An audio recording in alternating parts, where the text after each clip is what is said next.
বিষয়ে আমরা কিছু বিগত সালের প্রশ্ন সলভ করার চেষ্টা করব। তো আমরা শুরু করি তাহলে।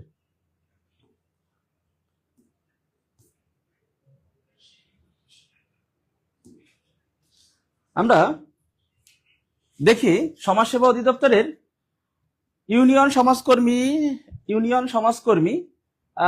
নিয়োগ 2016 সালের যে প্রশ্নটা আছে, আমরা সেখান থেকে কিছু প্রশ্ন একটু সলভ করার চেষ্টা করি। আমরা দেখছি যে এখানে আমাদের প্রথম প্রশ্ন আছে, বাংলাদেশ ছাড়া কোন অঞ্চলের মানুষের ভাষা বাংলা। প্রথম প্রশ্ন আছে, বাংলাদেশ ছাড়া কোন অঞ্চলের মানুষের ভাষা বাংলা। তো এখানে অপশন আমরা একটু কমেন্ট সেকশনে একটু কমেন্টস দেখতে চাই যে এই প্রশ্নের উত্তরটা কারা কিভাবে দেয়। তো আমরা আলোচনা তো অবশ্যই করব, তো আমরা একটু কমেন্টস দেখতে চাই যে কে কিভাবে কমেন্টস করে। এখানে অপশন আছে উড়িষ্যা, তামিল, নাগপুর এবং মিজোরাম। অপশন অনুযায়ী আমরা দেখতে পাচ্ছি অলরেডি আমাদের কমেন্টস আসা শুরু হয়েছে। Thank you. তো আমরা যদি একটু আলোচনা করি, দেখি যে আমাদের বাংলা ভাষা কোন অঞ্চলের মানুষের মুখের ভাষা। তো সেই হিসেবে এখানে অপশন আছে। তো আমরা জানি যে বাংলাদেশে তো অবশ্যই বাংলাদেশের মানুষের মুখের ভাষা তো অবশ্যই বাংলা। বাংলাদেশ ছাড়া কোন অঞ্চলের মানুষের মুখের ভাষা বাংলা আছে, কোন অঞ্চল, কোন দেশ এই হিসেবে কিন্তু বলিনি, বলছে কোন অঞ্চল। তো আমরা সেই হিসেবে কিন্তু জানি যে বাংলাদেশ ছাড়াও আমরা জানি যে পশ্চিমবঙ্গ,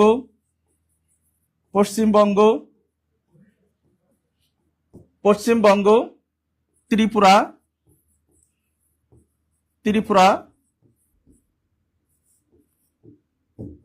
উড়িষ্যা, আসাম, এই অঞ্চলগুলোর মানুষের ভাষা কিন্তু বাংলা। এই অঞ্চলগুলোর মানুষের ভাষাও কিন্তু বাংলা। এছাড়া বিশ্বের বিভিন্ন অঞ্চলে কিন্তু বাংলা ভাষা ব্যবহার হয়, তবে মুখ্য ভাষা হিসেবে ব্যবহার হয় কিন্তু এই অঞ্চলগুলোয় বাংলা ভাষা ব্যবহার হয়। আমরা জানি যে তামিল কিন্তু নিজেই একটা ভাষা। তামিলনাড়ুর ভাষা সেটাকে আমরা জানি যে তামিল ভাষা। নাগপুর, আমরা জানি মহারাষ্ট্রের একটি শহর হচ্ছে নাগপুর, এবং এই নাগপুরের ভাষা কিন্তু আমরা জানি হিন্দি এবং মারাঠি। আবার একইভাবে আমরা যদি দেখি মিজোরামের ভাষা কিন্তু মিজোরামের ভাষা কিন্তু আমরা জানি যে মিজোরামের ভাষা কি মিজোরামের ভাষা হচ্ছে মিজো। এটাকে আমরা জানি যে লুসাইও বলা হয়। লুসাই হিসেবেও এই মিজোরামের ভাষাকে কিন্তু লুসাইও বলা হয়। তার মানে আমরা দেখছি তাহলে তামিলনাড়ুর ভাষা হচ্ছে তামিল, এবং নাগপুর বলতে মহারাষ্ট্রের নাগপুর শহরের মূল ভাষা হচ্ছে হিন্দি এবং মারাঠি, আর মিজোরামের ভাষা হচ্ছে মিজো বা লুসাই। তার মানে এখানে অপশন কিন্তু আমরা দেখতে পাচ্ছি একটাই থাকছে, সেটা হচ্ছে উড়িষ্যা।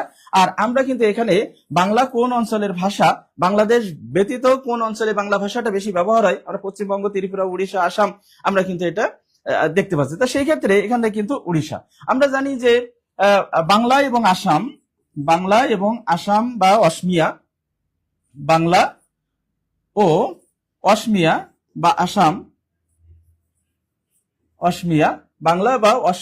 বা আসামি ভাষাকে কিন্তু বলা হয় কি সহোদর ভাষা। এই দুটাকে কিন্তু সহোদর ভাষা বলা হয়। আমরা জানি যে এই অঞ্চলের আসামে অঞ্চলের এবং বাংলাদেশ অঞ্চলের মুখ্য ভাষা হচ্ছে বাংলা ভাষা। তো তাহলে আমরা 1 নাম্বার, আমরা অনেক কমেন্টস দেখতে পাচ্ছি, এখানে অনেকে অলরেডি উত্তর দিয়ে দিচ্ছে। তো সবারই উত্তর কিন্তু ক নাম্বারই আসছে। আমরা জানি যে এগুলো আমাদের মোটামুটি কমন প্রশ্নগুলোর ভিতরে একটা। তো আমরা প্রথম প্রশ্নটা একটু দেখার চেষ্টা করলাম। এখানে আমরা জানি যে বাংলা ভাষা প্রায় 30 কোটি লোকের মুখের ভাষা কিন্তু বাংলা। প্রায় 30 কোটি লোকের মুখের ভাষা, 30 কোটি লোকের মুখের ভাষা কিন্তু বাংলা। 30 কোটি লোকের মুখের ভাষা বাংলা। এর মধ্যে মাতৃভাষা হিসেবে বাংলা ভাষার অবস্থান কত পৃথিবীতে? মাতৃভাষা হিসেবে পৃথিবীতে বাংলা ভাষার অবস্থান কত? আমরা সবাই এটাও জানি যে পঞ্চম। মাতৃভাষা হিসেবে পঞ্চম হচ্ছে বাংলা ভাষার অবস্থান। আবার বহুল ব্যবহৃত ভাষা হিসেবে, পৃথিবীতে বহুল ব্যবহৃত ভাষা হিসেবে এইভাবে কিন্তু প্রশ্নগুলো হয়। আমরা দেখছি বিগত সালে প্রশ্নগুলো বহুল ব্যবহৃত ভাষা হিসেবে কিন্তু বহুল ব্যবহৃত ভাষা হিসেবে কিন্তু বাংলা ভাষার অবস্থান আবার সপ্তম। বাংলা ভাষার অবস্থান সপ্তম। আমাদের যে 2023 সালের যে নবম দশম শ্রেণীর বই আমরা জানি যে সেখানে আপডেট করা হয়েছে এবং সেই তথ্য অনুযায়ী কিন্তু বহুল ব্যবহৃত ভাষা হিসেবে বাংলা ভাষার অবস্থান কিন্তু সপ্তম। এবং এখান থেকে আমাদের আরো একটা তথ্য মাথায় রাখার দরকার, সেটা হচ্ছে দাপ্তরিক ভাষা হিসেবে। দাপ্তরিক ভাষা হিসেবে বাংলা ভাষার অবস্থান কত? দাপ্তরিক ভাষা হিসেবে বাংলা ভাষার অবস্থান হচ্ছে দশম। দাপ্তরিক ভাষা হিসেবে বাংলা ভাষার অবস্থান দশম। 30 কোটি লোকের মুখ, যে এই যে বলছে আমরা 30 কোটি লোকের মুখের ভাষা বাংলা, তো আমাদের তো বাংলাদেশে তো 30 কোটি মানুষ নাই, 18 কোটি মানুষ, 19 কোটি মানুষ আছে। তাহলে আর যে মানুষগুলা বাংলা ভাষায় কথা বলে তারাই হচ্ছে এই যে পশ্চিমবঙ্গের মানুষ, উড়িষ্যার মানুষ কিংবা আসামের মানুষ, ত্রিপুরার মানুষ বাংলা ভাষায় কথা বলে। অপশন অনুযায়ী তাহলে আমরা দেখছি উড়িষ্যায় মানুষ বাংলা ভাষায় কথা বলে, উড়িষ্যা অঞ্চলের মানুষ। তাহলে আমরা একটা প্রশ্ন দেখলাম, আমরা একটু 2 নাম্বারটা দেখি। 2 নাম্বার আমরা দেখতে পাচ্ছি এখানে 2 নাম্বার প্রশ্ন আছে, তারিখ শব্দটি কোন ভাষা থেকে, তারিখ শব্দ কোন ভাষা থেকে বাংলা এসেছে? তারিখ শব্দ কোন ভাষা থেকে বাংলা এসেছে? আমরা একটু কমেন্টসে দেখতে চাই, এটাও আমরা একটু কমেন্টসে দেখবো যে এর উত্তরটা আসলে কি হয়। আমরা দেখতে পাচ্ছি যে ক অপশনে আছে ফরাসি, খ আছে আরবি, গ আছে তুর্কি, ঘ আছে পর্তুগিজ। তো আমরা একটু কমেন্টসে দেখতে চাই যে এখানে অপশনটা কি হয়, যে তারিখ শব্দটি কোন ভাষা থেকে আসছে। আমরা জানি যে আমাদের যে বিদেশি শব্দ, আমাদের বাংলা ভাষার যে উৎস অনুসারে যে বাংলা ভাষার শ্রেণী বিভাগ, সেখানে আমরা দেখি যে আমাদের কিন্তু প্রায় বিদেশি শব্দ থেকে প্রায় 75% শব্দ কিন্তু বাংলা ভাষায় ব্যবহার হয়। বিদেশি ভাষা থেকে প্রায় 75% আমাদের বাংলা ভাষার যে শব্দ ভান্ডার, তার 75% শব্দ কিন্তু বিদেশি শব্দ থেকে ব্যবহার হয়। এই বিদেশি শব্দের মধ্যেই আমরা দেখি যে ফার্সি, আরবি, তুর্কি কিংবা পর্তুগিজ, ইংরেজি, জাপানিজ, তাই তো, চীনা ভাষা, বিভিন্ন ভাষার সংমিশ্রণ যেটা বিদেশি ভাষা। আর সেই বিদেশি ভাষার মধ্যে আমাদের একটা প্রশ্ন আসছে যে তারিখ শব্দটি কোন ভাষার শব্দ। তো আমরা এখানে অলরেডি আমরা কিন্তু উত্তর পেয়ে গেলাম। আমাদের অনেকেই কমেন্টস করছে কিন্তু আরবি, তারিখ শব্দটি আরবি ভাষা থেকে আসছে। তারিখ শব্দটি কোথা থেকে আসছে? আরবি ভাষা থেকে আসছে। আমরা জানি যে এরকম আরবি ভাষা থেকে অনেক শব্দ আসছে। আমরা যদি বলি খবর, আমরা যদি বলি কবর, আমরা যদি বলি তারিখ, আমরা যদি বলি উকিল, উজির, মকদ্দমা, এরকম কিন্তু অসংখ্য শব্দ কিন্তু আরবি ভাষা থেকে বাংলা ভাষায় আসছে। অর্থাৎ বিদেশি ভাষার যে 75% তার মধ্যে আরবি ভাষার অবস্থান কিন্তু দ্বিতীয় বৃহত্তম। ফার্সি ভাষার পরেই কিন্তু আরবি ভাষা।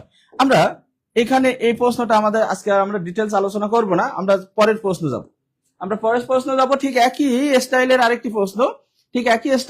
প্রশ্ন আমরা দেখতে পাচ্ছি যে রিক্সা কোন ভাষার শব্দ?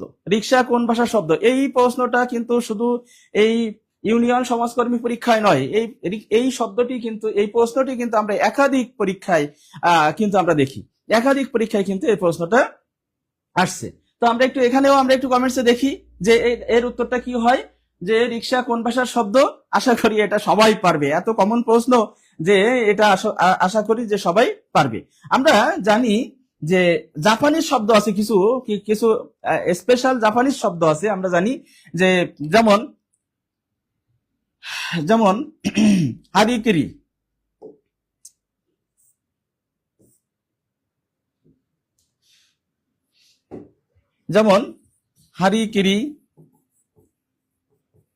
হাসনা হেনা, রিক্সা, প্যাগোডা, আমরা জানি সুনামি,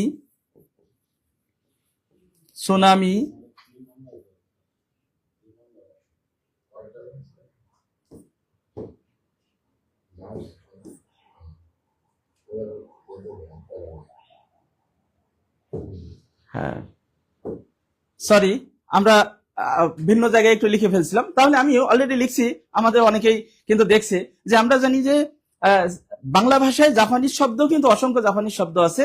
তার মধ্যে যেগুলো আমাদের পরিচিত, যেমন রিক্সা, হারিকিরি, তারপরে হচ্ছে হাসনা হেনা, প্যাগোডা, সুনামি, সুজুকি, তারপর নিপ্পন, হ্যাঁ, তারপর জুডো, ক্যারাটি, এই যে মারামারির যে শব্দগুলো, এগুলা কিন্তু সাধারণত জাপানিজ শব্দ। তাহলে আমি অলরেডি বলে ফেলছি যে কোন শব্দ রিক্সা, কোন শব্দ রিক্সা হচ্ছে জাপানিজ শব্দ। অলরেডি আমাদের অনেকেই কমেন্টস করছে, থ্যাংক ইউ। এখানে ভুল অ্যান্সার আমি দেখতে পাচ্ছি যে কেউ করেনি। তো এটা আসলে আমাদের এত কমন প্রশ্ন যে এখানে আমাদের ভুল হওয়ার আসলে সম্ভাবনা নাই। আমরা পরের প্রশ্নতে যাইতে চাচ্ছি। এই একই স্টাইলের প্রশ্ন, একই স্টাইলের প্রশ্ন আমাদের এখানে একটা প্রশ্ন আসছে যে প্রচলিত বিদেশি শব্দের ভাষামূলক প্রতিশব্দকে কি বলা হয়। আসলে এটা ভাষামূলক নয়, এখানে একটু প্রশ্নটা একটু প্রিন্ট মিস্টেক আছে। প্রচলিত বিদেশি শব্দের এটা হবে হচ্ছে, এটা হবে হচ্ছে ভাবানুবাদ, ভাবানুবাদ মূলক, ভাবানুবাদ মূলক। প্রশ্নটা হবে হচ্ছে ভাবানুবাদ মূলক। তাহলে প্রচলিত বিদেশি শব্দের ভাবানুবাদ মূলক প্রতিশব্দকে কি বলে, ভাবানুবাদ মূলক প্রতিশব্দকে কি বলা হয়। এখানে অপশন আছে, আমরা দেখতে পাচ্ছি অপিনিহিতি, অপশন আছে পারিভাষিক শব্দ, অপশন আছে রূঢ়, অপশন আছে তৎসম শব্দ। আমরা জানি যে এখানে আমরা একটু কমেন্টসে আবার একইভাবে আমরা একটু কমেন্টসে দেখি। আমরা জানি যে আমরা যদি একটু ব্যাখ্যা করি, আমরা জানি যে ধ্বনি পরিবর্তনের একটা নিয়ম, স্বরধ্বনি পরিবর্তনের একটা নিয়ম হচ্ছে অপিনিহিতি। স্বরধ্বনি পরিবর্তনের একটা নিয়ম হচ্ছে অপিনিহিতি। আমরা জানি এটা এটা এটা এটা সংজ্ঞা এবং উদাহরণ থেকে কিন্তু অনেকবার প্রশ্ন আসছে। অপিনিহিতি থেকে সংজ্ঞা এবং উদাহরণ থেকে কিন্তু অনেকবার পরীক্ষায় আসছে। সংজ্ঞা থেকে কেমন, যে পরের ইকার আগে উচ্চারিত হলে, অর্থাৎ শব্দে পরের ইকার যদি আগে, ইকার বা উকার যদি আগে উচ্চারিত হয় তাহলে তাকে বলা হয় অপিনিহিতি। পরের ইকার যেমন আজি থেকে আইজ, আইজ, আজি থেকে আইজ, এটাকে আমরা বলছি অপিনিহিতি। এই যে পরের ইকার জয়ের পরে ছিল রস্বই, জয়ের পরে ছিল রস্বই, সেই রস্বইটা আগে উচ্চারণ হচ্ছে, এই যে ধ্বনি পরিবর্তনের এই যে উচ্চারণের নিয়ম, এটাকে আমরা বলছি অপিনিহিতি। তাহলে আমরা ভাবানুবাদমূলক নয়, এটা অপিনিহিত হচ্ছে উচ্চারণের পরিবর্তিত নিয়ম। আমরা যদি দেখি যে রূঢ় শব্দ, আমরা জানি যে গঠন অনুসারে শব্দ যে 3 প্রকার, তার মধ্যে একটা হচ্ছে রূঢ় বা রূঢ়ি শব্দ। আমরা জানি যে যৌগিক শব্দ, রূঢ় বা রূঢ়ি শব্দ এবং যোগ রূঢ় শব্দ। গঠন অনুসারে শব্দ 3 প্রকার, যৌগিক শব্দ, রূঢ় বা রূঢ়ি শব্দ এবং যোগ রূঢ় শব্দ। তা যোগ রূঢ় শব্দ কোনগুলো? যোগ রূঢ় শব্দ হচ্ছে যে সকল শব্দের অর্থগত এবং ব্যবহারিক অর্থ এক নয়, যে সকল শব্দের উৎপত্তিগত অর্থ এবং ব্যবহারিক অর্থ এক নয়, সেই সকল শব্দকে আমরা জানি যে রূঢ় বা রূঢ়ি শব্দ বলা হয়। অর্থাৎ উপসর্গ, প্রকৃতি প্রত্যয়, প্রকৃতি বা সন্ধি সাধিত শব্দগুলো, সন্ধি সাধিত এই যে শব্দ, অর্থাৎ এই নিয়মে যে শব্দগুলো গঠিত হয়, সেই সকল শব্দের উৎপত্তিগত অর্থ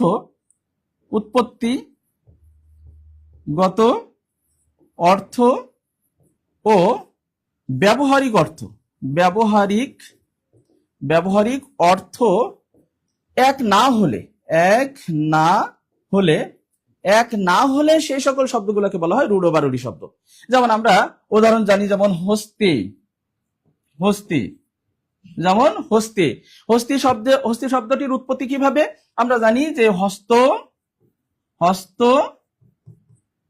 যোগ ইন, হস্তি। আমরা বুঝতে পারছি এটা প্রকৃতি প্রত্যয়ের সাহায্যে গঠিত একটি শব্দ, প্রকৃতি প্রত্যয়ের সাহায্যে গঠিত একটি শব্দ। তাহলে এখানে আমরা দেখতে পাচ্ছি হাত আছে যার, এমন কিছুকে বোঝাচ্ছে। হস্তি বলতে হাত আছে যার অথবা হাত বিশেষ, কিন্তু আমরা জানি যে হস্তি শব্দটি আসলে হাতিকে বোঝায়, হস্তি শব্দটি হাতিকে বোঝায়। তার মানে এর উৎপত্তিগত হাত বিশেষ বা হাত আছে যার যেটা বোঝাচ্ছে, ব্যবহারিক অর্থ কিন্তু সেটা না, ব্যবহারিক অর্থ হচ্ছে হাতি। তারপরে এই যে উৎপত্তিগত অর্থ এবং ব্যবহারিক অর্থ ভিন্ন, এই শব্দগুলোকে আমরা বলছি রূঢ় বা রূঢ়ি শব্দ, রূঢ় বা রূঢ়ি শব্দ। এরকম যদি আমরা আরো উদাহরণ দিই, যেমন গবেষণা, যেমন প্রবীণ, যেমন বাঁশি, এই শব্দগুলা কিন্তু রূঢ় বা রূঢ়ি শব্দ। তাহলে আমরা রূঢ় বা রূঢ়ি শব্দ দেখলাম। আর আমাদের আছে তৎসম শব্দ। আমরা জানি যে আমাদের যে উৎস অনুসারে যে শব্দ শ্রেণীবিভাগ সেগুলোকে সেখানে আমরা 5 প্রকার শব্দ পাই। তার মধ্যে হচ্ছে তৎসম শব্দ, এবং তৎসম শব্দ কোনগুলো? সংস্কৃত শব্দ থেকে যে শব্দগুলো সরাসরি পরিবর্তন ছাড়াই বাংলা ভাষায় ব্যবহার হয় সেই শব্দগুলোকে আমরা জানি তৎসম শব্দ বলা হয়। অর্থাৎ যে শব্দগুলো সরাসরি সংস্কৃত শব্দ থেকে বাংলা ভাষায় ব্যবহার হয় কোনরূপ পরিবর্তন ছাড়াই সেই শব্দগুলোকে আমরা বলি তৎসম শব্দ। তার মানে আমরা অপিনিহিতি, রূঢ় বা রূঢ়ি শব্দ, তৎসম শব্দ এগুলো কিন্তু আমাদের অপশন মনে হচ্ছে না। তাহলে অপশন কোনটা থাকছে? পারিভাষিক শব্দ। আমরা জানি যে ভাবানুবাদ, অর্থাৎ অন্য ভাষা থেকে বাংলা ভাষার শব্দ বৃদ্ধির জন্য এবং ভাষা সমৃদ্ধ করার জন্য যে শব্দগুলো আমরা বাংলায় ব্যবহার করি সেই শব্দগুলোই হচ্ছে পারিভাষিক শব্দ। পারিভাষিক শব্দ অর্থাৎ অন্য ভাষা থেকে রূপান্তরিত করে আমরা যে শব্দগুলো ব্যবহার করি বাংলায় সেই শব্দগুলোকে বলা হয় ভাবানুবাদ করে বা অনুবাদ করে যে আমরা শব্দগুলো ব্যবহার করি সেগুলোকে আমরা বলছি পারিভাষিক শব্দ। তাহলে আমরা এখানেও দেখছি, আমরা কিন্তু এখানে কমেন্টস দেখলাম, এখানেও কিন্তু মোটামুটি আমাদের সঠিক অ্যান্সারই করছে। তো আমরা এর পরের প্রশ্নটা একটু দেখি। এর পরের প্রশ্নটা যদি আমরা যাই, এর পরের প্রশ্নটা যদি আমরা দেখি, বলা হচ্ছে বাংলা ভাষায় যৌগিক স্বরধ্বনির সংখ্যা কয়টি? খুব কমন একটা প্রশ্ন, তাই তো? বাংলা ভাষায় যৌগিক স্বরধ্বনির সংখ্যা কয়টি? আমরা দেখছি যৌগিক স্বরধ্বনি। যৌগিক স্বরধ্বনি আমাদের এখানে অপশন আছে 11টি, অপশন আছে 25টি, অপশন আছে 40টি এবং অপশন আছে 50টি যৌগিক। আমরা জানি যে মৌলিকতা অনুসারে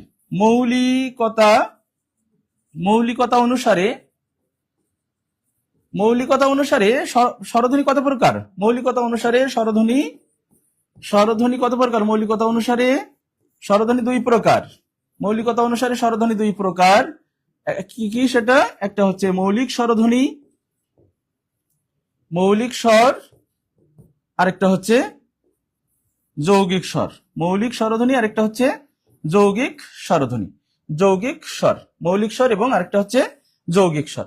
এখন আমরা জানি যে মৌলিক স্বর মানে একটা মাত্র মূল স্বরধ্বনিকে মৌলিক স্বরধ্বনি বলে, এটা আমরা সবাই জানি। মৌলিক স্বরধ্বনি আছে কয়টি? মৌলিক স্বরধ্বনি 7টি। আমরা সবাই জানি মৌলিক স্বরধ্বনি 7টি। স্বরধ্বনি 7টি কি কি? অ, স্বরে আ, হ্রস্ব ই, হ্রস্ব উ, এ, ও এবং এ। এই 7টিকে আমরা বলছি মৌলিক স্বরধ্বনি। আর আমাদের প্রশ্ন হচ্ছে যৌগিক স্বরধ্বনি কয়টি? আমাদের আজকে প্রশ্ন হচ্ছে যৌগিক স্বরধ্বনি কয়টি? আমরা জানি যে যৌগিক স্বরধ্বনি, যৌগিক স্বরবর্ণ, সবাই আমরা জানি যৌগিক স্বরবর্ণ যখন বর্ণ হয় তখন উত্তর হয় 2টি। যৌগিক স্বরবর্ণ 2টি, যৌগিক স্বরবর্ণ 2টি। কিন্তু আমাদের প্রশ্ন হচ্ছে যৌগিক স্বরধ্বনি কয়টি? আমরা সবাই মোটামুটি হয়তো জানি, আমাদের উত্তর অলরেডি আমরা পেয়ে গেছি, কমেন্টসে দেখছি সবাই উত্তর দিচ্ছে 25টি। আসলে যৌগিক স্বরধ্বনি 25টি। যৌগিক স্বরধ্বনি 25টি কিভাবে হচ্ছে? আমাদের মোট স্বরধ্বনি কয়টি? আমাদের মোট স্বরধ্বনি তো 11টি। আমাদের মোট স্বরধ্বনি হচ্ছে 11টি। তাহলে যৌগিক স্বরধ্বনি 25টি কিভাবে হলো? আমরা জানি যে আমাদের যে যৌগিক স্বরধ্বনি, এই মৌলিক স্বরধ্বনি, এই মৌলিক স্বরধ্বনিগুলা, এই যে 7টি মৌলিক স্বরধ্বনি, এরা পাশাপাশি 25 ভাবে বসতে পারে। বসে একটি 2টি করে পাশাপাশি বসে একটি যৌগিক স্বরধ্বনিতে রূপান্তরিত হতে পারে। আমরা জানি যে যৌগিক স্বরধ্বনি মানে এই যে যৌগিক স্বরবর্ণ বলছি 2টি, আমরা জানি সেগুলো কি? ওই এবং ও। এর মধ্যে কয়টি করে মৌলিক স্বরধ্বনি আছে? আমরা জানি 2টি করে মৌলিক স্বরধ্বনি আছে। এই যে ও এবং রস্বই মিলে ওই এবং ও এবং রস্বউ মিলে ও, এই যে ওই এবং ও একটা যৌগিক স্বরধ্বনিতে রূপান্তরিত হয়েছে, কিন্তু ও কি মিলে? 2টি করে মৌলিক স্বরধ্বনি মিলে তৈরি হয়েছে। এইভাবে 2টি করে মৌলিক স্বরধ্বনি, এই 7টি স্বরধ্বনি 25 ভাবে পাশাপাশি বসতে পারে। এই কারণে আমাদের যৌগিক স্বরধ্বনি হচ্ছে 25টি। মৌলিক 7টি স্বরধ্বনি 25 ভাবে পাশাপাশি বসে, এই কারণে যৌগিক স্বরধ্বনির সংখ্যা হয় 25টি। এখন এই যৌগিক স্বরধ্বনি 25, এই যৌগিক স্বরধ্বনির আমাদের এখানে আমরা পাচ্ছি যৌগিক স্বরধ্বনি, কিন্তু যৌগিক স্বরধ্বনির কিন্তু অন্য নামও আছে। যৌগিক স্বরধ্বনির জন্য কি নাম আছে? আমরা যদি একটু কমেন্টসে দেখি যৌগিক স্বরধ্বনির আর কি নাম আছে। আমরা জানি যৌগিক স্বরধ্বনিকে কি কি বলা হয়? যুগ্ম স্বরধ্বনি, যুগ্ম স্বর বলা হয়, দ্বিস্বর বলা হয়। যুগ্ম স্বর মানে আমরা তো বলছি যৌগিক স্বরধ্বনি, সেটাকে আমরা বলছি যুগ্ম স্বরধ্বনি, সেটারই নাম হচ্ছে দ্বিস্বরধ্বনি, সেটারই নাম হচ্ছে সন্ধি স্বরধ্বনি। আমরা সেটাকে বলছি সান্ধ্য স্বর। অর্থাৎ আমাদের এই যৌগিক স্বরধ্বনিরই কিন্তু একাধিক নাম আছে। তাহলে আমরা কিন্তু অলরেডি আলোচনায় আমরা দেখলাম যে আমাদের যৌগিক স্বরধ্বনি কয়টি? যৌগিক স্বরধ্বনি হচ্ছে 25টি। কিন্তু যদি প্রশ্ন হয় যৌগিক স্বরবর্ণ কয়টি, তাহলে কিন্তু উত্তর হবে বর্ণ হলে কিন্তু উত্তর হবে 2টি। যৌগিক স্বরবর্ণ কিন্তু বর্ণ হিসেবে কিন্তু আমরা পাই 2টি, আর পাশাপাশি যৌগিক 2টি মৌলিক স্বরধ্বনি পাশাপাশি 25 ভাবে বসে, এই কারণে আমরা বলছি 25টি। ওকে, ঠিক আছে, তাহলে আমাদের এখানেও উত্তর আমরা পেয়ে গেলাম এবং সবাই কিন্তু মোটামুটি কমেন্টস করছে দেখছি। আচ্ছা, আমরা পরের প্রশ্নে যাই। আমরা যদি পরের প্রশ্নটা দেখি, এখানে আছে ব্রহ্মপুত্র শব্দের যুক্ত বর্ণটি কোন বর্ণের সংযুক্ত রূপ? ব্রহ্মপুত্র শব্দের যুক্ত বর্ণটি কোন বর্ণের সংযুক্ত রূপ? এখানে আমরা অপশন দেখছি ম প্লাস অন্তস্থ জ, হ প্লাস ম, ক প্লাস মূর্ধন্য স এবং ম প্লাস ম ম প্লাস প। এই যে অপশন অলরেডি আমরা বুঝতে পারছি এটা আসলে কোনটা হবে। আমরা যদি দুই একটা শব্দ দেখার চেষ্টা করি যে এখানে কোনটা কোনটা হবে, অলরেডি উত্তর দেওয়া শুরু করছে। তো আমরা যদি দেখি এখানে ম এবং অন্তস্থ জ যদি যুক্ত হয় তাহলে কোন ধরনের শব্দগুলো তৈরি হয়? আমাদের কিন্তু শব্দ হচ্ছে ব্রহ্মপুত্র। ব্রহ্মপুত্রের এই অংশটুকু, অর্থাৎ এই অংশের মধ্যে কি কি আছে। তো আমরা যদি এক এক করে একটু বর্ণগুলো আমরা প্রত্যেকটা যদি একটু দেখি যে এগুলো কেমন হয়। ময়ের সাথে যদি অন্তস্থ যুক্ত হয় তাহলে কিন্তু ময়ের সাথে জফলা হয়। এটা যদি হয় তাহলে যুক্ত বর্ণটা হয় এরকম, ময়ের সাথে জফলা। যেমন আমরা যদি শব্দ রূপান্তর করি, যেমন গ্রাম্য, যেমন সাম্য, এই যে যুক্ত বর্ণ এটা কিন্তু ম এবং অন্তস্থ জয়ের যুক্ত বর্ণের রূপ। যেমন আমরা যদি বলি ক এবং মূর্ধন্য স, ক এবং মূর্ধন্য স এর রূপটা কেমন? এটা ক এবং মূর্ধন্য স এর রূপটা আমরা এরকম দেখি, ক এবং মূর্ধন্য স। যেমন এটাকে আমরা বলি যুক্ত খ বা আমরা বলি ক্ষিয়, যুক্ত খ বা ক্ষিয়। যেমন আমরা যদি বলি এখান থেকে যদি আমরা শব্দ তৈরি করি, যেমন কক্ষ, কক্ষ, যেমন পক্ষ বা দক্ষ, এইভাবে কিন্তু আমরা পাই। যেমন আমরা যদি ম এবং প পাই তাহলে এটা কিন্তু আমরা এইরকম যুক্ত বর্ণ পাই, ম প একসাথে যুক্ত অবস্থায় থাকে, ম এবং প একসাথে যুক্ত অবস্থায় থাকে। যেমন আমরা যদি বলি যেমন সম্পা কিংবা সম্পত্তি, সম্পত্তি, এই যে যুক্ত বর্ণ, এই যুক্ত বর্ণগুলো ম এবং প, এই ম এবং প এর যুক্তের ফলেই কিন্তু তৈরি। তাহলে অপশন মনে হয় আমাদের একটাই বাকি আছে, সেটা হচ্ছে হ এবং ম, এই অপশনটাই মনে হয় বাকি আছে। বাকিগুলা কিন্তু আমাদের ওই আকৃতি অর্থাৎ ব্রহ্মপুত্রের যে যুক্ত বর্ণ তার সাথে কিন্তু মিলছে না। তাহলে হয় এবং ময়ই হচ্ছে এই যে যুক্ত বর্ণ, এই যুক্ত বর্ণের বিশ্লেষিত রূপ। যেমন আচ্ছা, ঠিক আছে, থ্যাংক ইউ। তো এখানে যেমন আমরা যদি আরো দুই একটা শব্দ দেখি, যেমন ব্রাহ্মণ,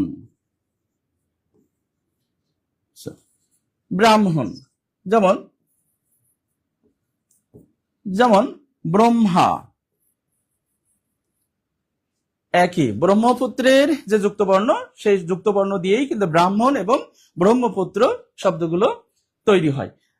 এরকম আরো একাধিক শব্দ আমরা পাবো। তাহলে আমরা এখানে একটু যদি দু একজনের একটু কমেন্টস দেখি তাহলে আমরা দেখতে পাচ্ছি যে এখানে আমাদের শাবনুর আক্তার সে উত্তর দিচ্ছে, তারপরে হচ্ছে আমাদের শাবনুর আক্তারই তো বেশি উত্তর দিচ্ছে দেখছি, শাবনুর আক্তার সব প্রশ্নেরই উত্তর দিচ্ছে। তারপরে সময়ের লিপিকর সে উত্তর দিচ্ছে খ।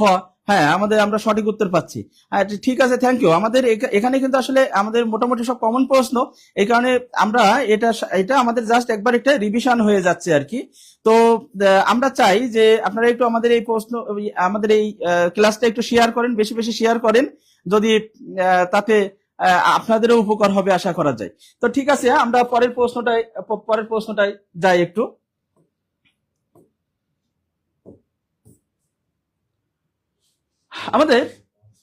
আমাদের পরের প্রশ্ন হচ্ছে উপরিউক্ত সন্ধিবদ্ধ শব্দ কোনটি? উপরিউক্ত শব্দের সন্ধিবদ্ধ শব্দ কোনটি? উপরিউক্ত এর সন্ধিবদ্ধ শব্দ কোনটি?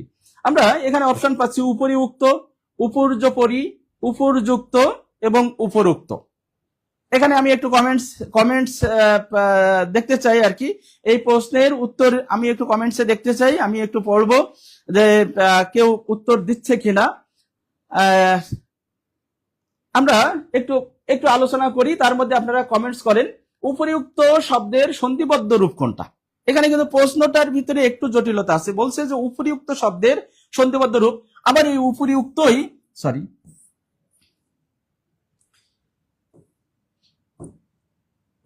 আবার এই উপরিউক্তই কিন্তু একটা অপশন, উপরিউক্তই কিন্তু একটা অপশন রেখে দিচ্ছে। উপরিউক্ত শব্দের সন্ধিবদ্ধ রূপ কোনটি, শব্দ কোনটি, আবার এটাই কিন্তু অপশনেও রেখে দিচ্ছে। আমরা জানি যে উপরিউক্ত কোনো সন্ধিবদ্ধ শব্দ নয়, উপরিউক্ত সন্ধিবদ্ধ শব্দ নয়, উপরিউক্ত সন্ধিবদ্ধ শব্দ নয়। তাহলে এটা অপশনে থাকলেও এটাকে আমরা কিন্তু নিতে পারছি না। এরপরে আমরা যদি বলি উপর্যপরি, এটা সন্ধিবদ্ধ শব্দ, কিন্তু এটা এখানে বানানটা ভুল আছে। আমরা জানি যে উপর্যপরি, উপর্যপরি যদি থাকতো তাহলে এটা আমরা জানি যে উপরি প্লাস উপরি, এভাবে কিন্তু আমরা উত্তর সেই ক্ষেত্রে কিন্তু এটা অপশন আসতে পারতো, কিন্তু এখানে যেহেতু বানানটা ভুল আছে আমরা এটাও কিন্তু অপশন থেকে রেখে দিচ্ছি। এরপরে যেটা আছে উপরোক্ত, উপরোক্ত শব্দটি বহুল প্রচলিত কিন্তু ভুল বানান। উপরোক্ত শব্দের আমাদের কিন্তু উপরোক্ত শব্দটি, এটা কিন্তু বিভিন্ন স্টাইলে প্রশ্ন হয় যে উপরোক্ত শব্দটির এটা ভুল। এর শুদ্ধ রূপ দুইটা, এর দুইটি শুদ্ধ রূপ আছে, একটা হচ্ছে উপরি উক্ত, আরেকটা হচ্ছে উপরযুক্ত, উপরযুক্ত, উপরি উক্ত, আরেকটা হচ্ছে উপরযুক্ত। তাহলে এটা কিন্তু বহুল ব্যবহৃত কিন্তু ভুল, বহুল ব্যবহৃত কিন্তু ভুল, এই কারণে এটা আমরা অপশনে রাখছি না। আর আমাদের যে উপরিউক্ত এবং উপরযুক্ত এই দুইটাই কিন্তু অপশন আছে, এটা আমরা বলছি এটা সন্ধিবদ্ধ নয়, এটা সন্ধিবদ্ধ নয়, উপরযুক্ত। তাহলে উপরযুক্ত শব্দের উপরি প্লাস উক্ত, উপরযুক্ত, এটাই সন্ধিবদ্ধ শব্দ, উপরি প্লাস উক্ত, উপরযুক্ত। তার মানে অপশন গ, এখানে উত্তর হচ্ছে অপশন গ। তাহলে আমরা দেখতে পাচ্ছি যে আমাদের প্রশ্ন ছিল সন্ধিবদ্ধ শব্দ কোনটি, সেই হিসেবে কিন্তু খ এবং গ দুইটাই হওয়ার কথা। খ বানান ভুলের কারণে কিন্তু এটা অপশন থাকছে না, তাহলে আমাদের গই হচ্ছে এখানে উত্তর। আমরা পরের প্রশ্নটা যাই, পরের প্রশ্নটা যাই। বলা হচ্ছে কোনটি রূপক কর্মধারয় সমাসের উদাহরণ, কোনটি রূপক কর্মধারয় সমাসের উদাহরণ। আমি একটু কমেন্টসে দেখতে চাচ্ছি, আমি চাচ্ছি যে আপনারা একটু বেশি বেশি শেয়ার করেন, আমাদের ক্লাসটা একটু বেশি বেশি শেয়ার করেন, আমরা ক্লাস কন্টিনিউ করি, আপনারা একটু শেয়ার করেন। এর মধ্যে আমাদের নিচের কোনটি রূপক কর্মধারয় সমাসের উদাহরণ, আমাদের অপশন আছে চারটা অপশন আছে, চারটা অপশন আছে। শুধু আমরা দেখতে পাচ্ছি যে মন মরা, মন গড়া, মন মাঝি, পরাণ প্রিয়। তো আমরা যদি একটু আলোচনা করি, আমরা দেখি মন মরা,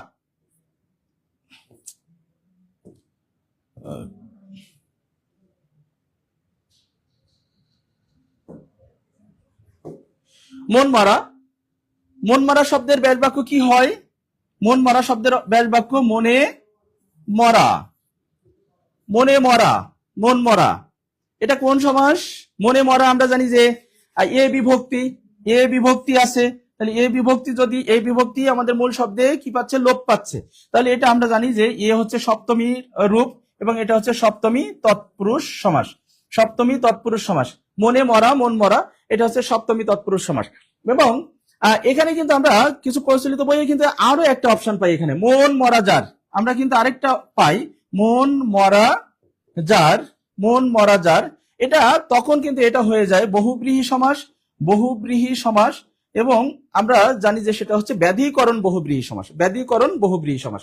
তো এখানে বলা হচ্ছে রূপক কর্মধারয় সমাস, এখানে বলা হচ্ছে রূপক কর্মধারয় সমাস। আমরা যদি সপ্তমী ধরি কিংবা আমাদের যে কিছু বই আমরা দেখতে পাচ্ছি মন মরা যার, এটা আমরা জানি যে এটা অর্থ আলাদা হয়ে যায়। আমরা যখন বলি যে মন মরা যার, তখন ব্যাস বাক্যের যে অর্থ আর সমস্ত পদের যে অর্থ, দুইটা অর্থ আলাদা হয়ে যায়। এই কারণে আমরা এখানে এটাকে বহুব্রীহি সমাস বলি এবং সমানাধিকরণ বহুব্রীহি সমাস, ব্যাধিকরণ বহুব্রীহি সমাস হিসেবে চিহ্নিত হয়। আমরা জানি যে ব্যাধিকরণ বহুব্রীহি সমাস কোনগুলো, পূর্বপদ এবং পরপদ দুইটাই যদি বিশেষ্য পদ হয় তাহলে সেটাকে বলা হয় ব্যাধিকরণ বহুব্রীহি সমাস। অর্থাৎ বহুব্রীহি সমাসের মধ্যে পূর্বপদ এবং পরপদ যদি দুইটাই বিশেষ্য পদ হয় তাহলে সেটাকে আমরা বলি ব্যাধিকরণ বহুব্রীহি সমাস। তার মানে এটা আমরা রূপক কর্মধারয় সমাস নয়, হয় সপ্তমী তৎপুরুষ অথবা বহুব্রীহি সমাস। আমরা যদি বলি মন গড়া, আমরা মোটামুটি এটার ব্যাস বাক্য সবাই জানি, মন গড়া, মন দিয়ে গড়া, মন দিয়ে গড়া, মন গড়া। আমরা জানি যে এটা মন দিয়ে গড়া দ্বারা দিয়ে কর্তৃক থাকলে আমরা জানি যে এটা তৃতীয়া তৎপুরুষ সমাস, এটা তৃতীয়া তৎপুরুষ সমাস। মন গড়া, মন দিয়ে গড়া, মন দিয়ে গড়া, এটা তৃতীয়া তৎপুরুষ সমাস। ওকে, আমাদের শাবনুর আক্তার কমেন্টস করছে মন গড়া, মন দিয়ে গড়া, থ্যাংক ইউ। আমাদের বেশিরভাগই উত্তর সরাসরি উত্তর করে ফেলছে যে মন মাঝি। আমাদের এই যে প্রশ্নটা আছে যে রূপক কর্মধারয় সমাস কোনটা, এটা উত্তর অলরেডি করে ফেলছে মন মাঝি। তো আমরা একটু দেখবো যে মন মাঝি কি। আমরা যদি এটা দেখি, পরাণ প্রিয়, পরাণ এর ব্যাস বাক্য কি হয়? পরাণ প্রিয়র ব্যাস বাক্য কি? পরাণ থেকে প্রিয়, পরাণ প্রিয়, পরাণ থেকে প্রিয়, পরাণ প্রিয়, এটা তাহলে কোন সমাস?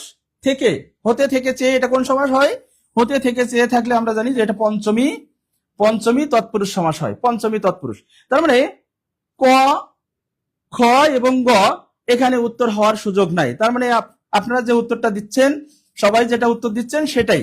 তাহলে মন মাঝি, আমরা এটার ব্যাস বাক্য কি করতে পারি? তাহলে মন, আমরা জানি রূপক কর্মধারয় সমাসে মাঝে পূর্বপদ এবং পরপদের মাঝে রূপ শব্দটি দিয়ে ব্যাস বাক্য করতে হয়। তাহলে মন রূপ মাঝি, মন মাঝি। রূপক কর্মধারয় সমাস কোনগুলো? রূপক কর্মধারয় সমাস আসলে কোনগুলো? আমরা যদি একটু সংজ্ঞার দিকে যাই, রূপক কর্মধারয় সমাস কোনগুলোকে বলা হয়? আমরা জানি যে উপমান এবং উপমেয় এর মধ্যে, উপমান এবং উপমেয় এর মধ্যে অভেদ কল্পনা করা হলে তাকে বলা হয় রূপক কর্মধারয় সমাস। উপমান এবং উপমেয় এর মধ্যে যদি অভেদ কল্পনা করা হয় তাহলে তাকে বলা হয় অভেদ কল্পনা। এই দুইটার মধ্যে কি হবে? অভেদ কল্পনা, অর্থাৎ অভিন্ন কল্পনা, অভিন্নতা নিয়ে আসতে হবে উপমান এবং উপমেয়ের মধ্যে। আমরা জানি যে যার সাথে তুলনা করা হয় তাকে উপমান বলা হয়, যাকে তুলনা করা হয় তাকে বলা হয় উপমেয়। আমরা জানি যে এখানে উপমেয় হচ্ছে মন। এই মনকে তুলনা করা হচ্ছে কার সাথে? মনকে তুলনা করা হচ্ছে উপমেয় মাঝির সাথে মনকে তুলনা করা হচ্ছে। তাহলে এখানে উপমেয় হচ্ছে মন এবং উপমান হচ্ছে মাঝি। এই মন এবং মাঝির মধ্যে অভেদ কল্পনাটা কি? আমরা জানি যে মন মাঝির মতো এই জীবন তরিটা নিয়ন্ত্রণ করে। আমাদের যে জীবন তরি, এই জীবন তরিটা নিয়ন্ত্রণ করে মন কার মতো? মাঝির মতো। তার মানে এখানে মাঝি এবং মন অভিন্ন সত্তা, এখানে মন এবং মাঝি অভিন্ন সত্তা, অর্থাৎ একই হিসেবে কল্পনা করা হয়েছে। মনকে মাঝির মতো করেই দেখা হয়েছে বা অভিন্ন সত্তা হিসেবে তুলনা করা হয়েছে। এই কারণে এটাকে আমরা বলছি রূপক কর্মধারয় সমাস। এই যে অভিন্ন বা অভেদ কল্পনা, অভিন্নতা নিয়ে আসা, এটাকে আমরা বলছি রূপক কর্মধারয় সমাস। তাহলে আমরা এখানে আমরা বুঝতেই পারছি মন রূপ মাঝি, এটা রূপক কর্মধারয় সমাস। এবং আমাদের অনেকেই উত্তর করছে যে এই তো রেজওয়ান আলী উত্তর করছে মন মাঝি। ঠিক আছে, আচ্ছা ঠিক আছে। আমরা অনেক কমেন্টস দেখছি এবং একই সাথে আমাদের অন্যান্য অপশন গুলারও উত্তর মানে কমেন্টস করে যাচ্ছে, অন্যান্য অপশন গুলা নিয়েও সবাই কমেন্টস করে যাচ্ছে। Thank you. তবে আপনারা একটু শেয়ার করেন, আমাদের ক্লাসটা একটু আপনারা শেয়ার করেন বেশি বেশি করে। এবং আপনারা অলরেডি শুনছেন যে সর্বোচ্চ শেয়ার করবে এবং মানে তাকে কিন্তু পুরস্কার দেওয়া হবে, এরকম কিন্তু ঘোষণা আসছে। সর্বোচ্চ শেয়ারকারীর কিন্তু পুরস্কার দেওয়া হবে, সর্বোচ্চ কমেন্টসকারীর কিন্তু পুরস্কার দেওয়া হবে। তো আপনারা সেইটা মাথায় রেখে একটু কমেন্টস করবেন আমি আশা করি। আমরা পরের প্রশ্ন যাই, আমাদের এটা সহজ ছিল মোটামুটি। আমরা পরের প্রশ্ন যাই একটু। আমরা যদি পরের প্রশ্নটা দেখি, আমরা দেখছি যে আসো তুমি প্রভু জগৎ মাঝারে। এখানে প্রভু শব্দটা অবশ্য অমিট হয়ে গেছে, এখানে আসো তুমি জগৎ মাঝারে। যাই হোক, এখানে মাঝারে শব্দটি কোন অর্থে ব্যবহৃত? আসো তুমি জগৎ মাঝারে, এখানে মাঝারে শব্দটি কি অর্থে ব্যবহৃত হয়েছে? আমি কমেন্টসে একটু কমেন্টস পড়বো, আপনারা একটু কমেন্টস করেন, আমি কমেন্টসে দেখতে চাই আপনাদের উত্তরটা। তো আমরা যদি দেখি যে অপশন অনুযায়ী আছে মাঝারে কি অর্থে ব্যবহৃত হয়, অপশন আছে বাইরে, অপশন আছে ব্যাপ্তি, অপশন আছে মধ্যে, অপশন আছে সঙ্গে। আমরা জানি যে ব্যাপ্তি মানে হচ্ছে জুড়ে থাকা, সব জায়গায় জুড়ে থাকা, এই অর্থে হচ্ছে ব্যাপ্তি। তার মানে এখানে আসো আসো তুমি জগৎ মাঝারে, এখানে আসলে আরেকটি শব্দ ছিল, সেটা হলে হয়তো আরো ক্লিয়ার হয়। আসো তুমি প্রভু, আসো তুমি প্রভু জগৎ মাঝারে, অর্থাৎ প্রভু যে সারা সৃষ্টিকর্তা যে সারা বিশ্বব্যাপী ছড়িয়ে ছিটিয়ে, মানে সারা বিশ্বব্যাপী যে ব্যপ্ত হয়ে থাকেন, সেইটাকে বোঝানোর জন্য এখানে মাঝারে শব্দটি নিয়ে আসছে। তাহলে এখানে মাঝারে কি? এটা আসলে মাঝারেটা আসলে এখানে অনুসর্গ, মাঝারে এখানে অনুসর্গ, মাঝারে অনুসর্গ। তাহলে এখানে এই যে সারা বিশ্বব্যাপী থাকেন সৃষ্টিকর্তা, সারা বিশ্বব্যাপী তিনি, তার অস্তিত্ব, এইটা তার মানে ব্যাপী, এই ব্যাপ্ত অর্থে এই মাঝারে শব্দটি ব্যাপ্ত অর্থে ব্যবহৃত হয়। আমরা জানি যে অনুসর্গ, আমরা জানি অনুসর্গের কিন্তু আরেকটা নাম আছে। অনুসর্গের আরেকটা নাম কি? কর্ম প্রবচনীয়, কর্ম প্রবচনীয় শব্দ। অনুসর্গের আরেক নাম কর্ম প্রবচনীয় শব্দ। আমরা জানি যে অনুসর্গ কোনগুলো? অনুসর্গ হচ্ছে এমন কিছু অব্যয়সূচক শব্দ যা কখনো কখনো স্বাধীন পদ রূপে, আবার কখনো বিভক্তির ন্যায় বাক্যে বসে বাক্যের অর্থ প্রকাশে সহযোগিতা করে, বাক্যের অর্থ প্রকাশে সহযোগিতা করে।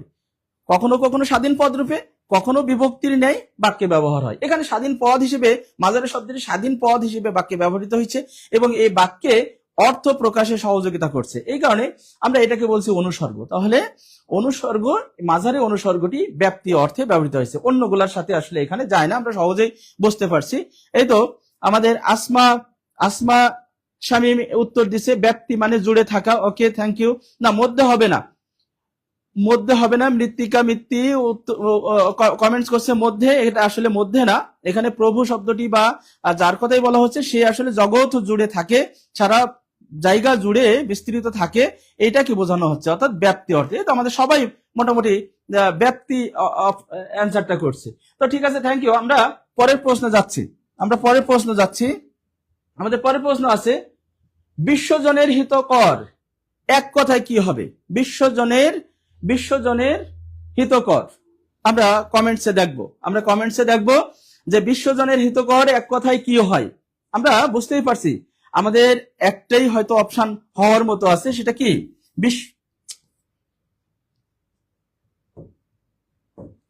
আমরা এখানে দেখছি বিশ্বজনের হিতকর শুধু হিতকর হয় না, বিশ্বজনের হিতকর বিশ্বজনের হিতকর এরকম কোন শব্দ আমরা আসলে দেখি না।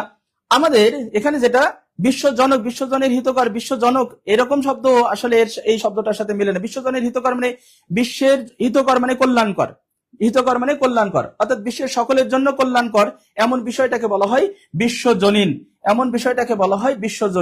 অর্থাৎ বিশ্বজনীন এর একটা প্রতিশব্দ আছে, এর একটা প্রতিশব্দ হচ্ছে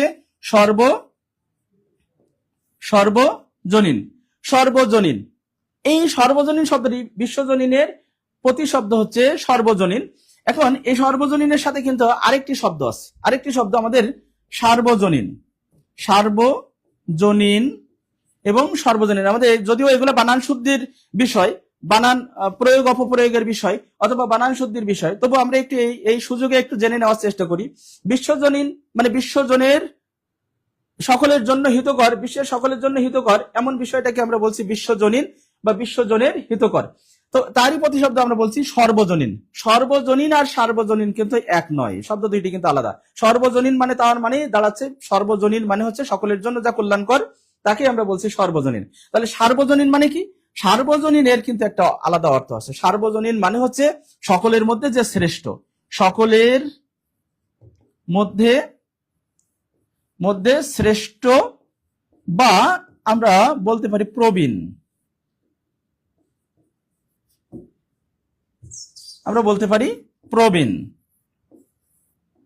প্রবীণ। তার মানে সার্বজনীন মানে হচ্ছে সকলের মধ্যে শ্রেষ্ঠ অথবা প্রবীণ, আর সর্বজনীন মানে হচ্ছে সকলের জন্য হিতকর বা কল্যাণকর। তার মানে এই ব্যবহার কিন্তু এই দুইটার আলাদা, সর্বজনীন এবং সার্বজনীন। তো মানে এটা আমরা দেখতে পাচ্ছি আমাদের অনেকেই কমেন্টস করছে, সবাই কমেন্টস করছে একটাই উত্তর, সেটা হচ্ছে যেমন রেজওয়ান আলী উত্তর করছে বিশ্বজনীন হিতকর, বিশ্বজনীন। আসমা উত্তর করছে বিশ্বজনীন, তারপরে মৃত্তিকা উত্তর করছে বিশ্বজনীন। মানে সবাই আমাদের যারা কমেন্টস করছে সবাই আমরা দেখছি যে বিশ্বজনীনই কমেন্টস করছে। Thank you. এটা এক কথায় প্রকাশ, যেহেতু এটা অনেকটা মুখস্থের বিষয়, আমরা আমাদের সবারই এক কথায় প্রকাশ মোটামুটি মুখস্থ থাকে। আমরা পরের প্রশ্ন যাই আমরা পরের প্রশ্ন দেখছি তামার বিষ বাগধারাটির অর্থ কি। আগেরটা আমরা দেখলাম এক কথায় প্রকাশ, এখন আমরা দেখছি যে বাগধারা, তার মানে আমরা একই সাথে কিন্তু সমাজসেবা অধিদপ্তরের প্রশ্ন প্যাটার্নটা কিন্তু আমরা বুঝে ফেলছি, যে প্রশ্ন সমাজসেবা অধিদপ্তরের কোন স্টাইলের প্রশ্নগুলো হয়। অনেক প্রশ্ন হয় কিন্তু মুখস্থ যে আইটেম গুলো আছে সেখান থেকে, যেমন প্রতিশব্দ, যেমন বাগধারা, যেমন এক কথায় প্রকাশ, বিপরীত শব্দ, এইগুলাই থেকে কিন্তু সমাজসেবা অধিদপ্তরে কিন্তু প্রশ্ন হয়। তো আমরা সেগুলো একটু মুখস্থ করার চেষ্টা করবো, অথবা সেখানে একটু গুরুত্ব দেওয়ার চেষ্টা করব।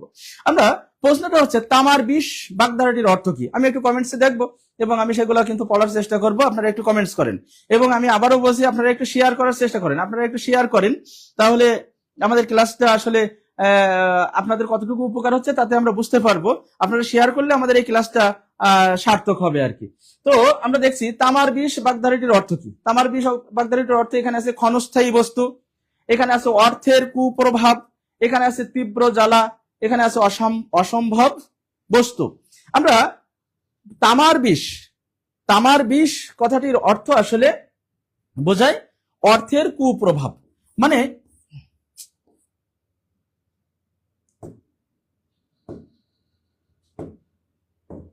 তামার বিষ অর্থের, আমি বলছি অর্থের, যেমন আমরা যদি বলি ক্ষণস্থায়ী দিয়ে আসলে কি বোঝায়? ক্ষণস্থায়ী কোন বাগধারার অর্থ ক্ষণস্থায়ী হয়? আমরা জানি যে, যেমন আমরা যদি একটা বলি একাধিক হয়, কিন্তু আমরা যদি বলি যে তাসের ঘর বাগধারার অর্থ কিন্তু ক্ষণস্থায়ী। আমরা যদি বলি তীব্র জ্বালা, যেমন আমাদের সবার মুখস্থ আছে তীব্র জ্বালা কি বোঝায়? কুল কাঠের আগুন বাগধারার অর্থ হচ্ছে তীব্র জ্বালা। অসম্ভব বস্তু, এখানেও কিন্তু আমরা অনেকগুলা বাগধারা পাই অসম্ভব বস্তু এই অর্থ দিয়ে। যেমন আমরা যদি বলি আকাশ কুসুম, আমরা যদি বলি কাঁঠালের